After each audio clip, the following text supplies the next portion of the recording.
the worst 24 months waiting for that Adobe. Like, it made sense at the time, but if I could do it over again, of course I wouldn't do it. I just go raise $2 billion from Tiger in a week. Okay, but this makes me think of this old test in the UK to determine whether you were a witch in the medieval times. Yeah. They would throw you in a lake and tie your hands to your feet.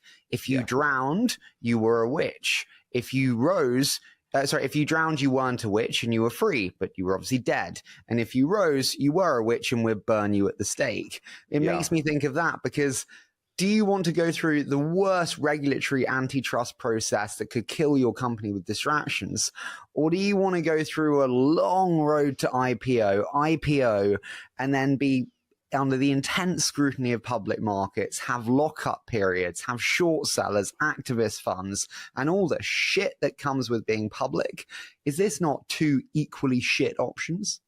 Well, listen, I think it's the right question. I'm sure they had that discussion last week. Right, as successful repeat founding team, a successful repeat team, they had to just, do we really want? They're clearly it's hard, but probably having their times of their lives at a personal level. It's an incredible run, but yeah, is it worth it? Is it worth the going public and seeing the variability and things and just dealing with the headaches and the stresses? Is it worth it, or should we leave the keys on the table? And I think 99.99% of us should leave the keys on the table. And that's why I've decided I've changed my mind. We talked about this before, since 2021.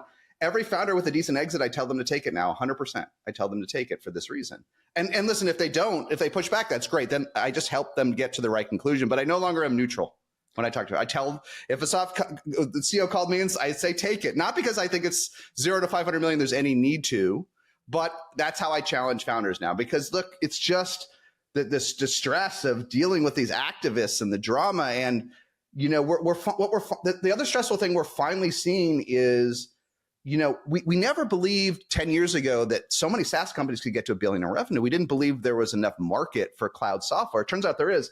But now we're seeing that folks are eventually exhausting these markets, right? It's not that fun to be at Dropbox at $2.5 billion growing 6%. It's not that fun to see Salesforce now decelerating to 7%. So if I was looking at and listen, Wiz is the next generation, it would give me pause. In a way, in 2021, it didn't. But I don't think, listen, going IPO for them, I think it'll be no big deal. Like, they can go IPO anytime. They can go IPO in 90 days if their financials are clean, and they'll get a good valuation. It'll be fun. It'll be a non-event. It's just all the years of hitting the numbers, right?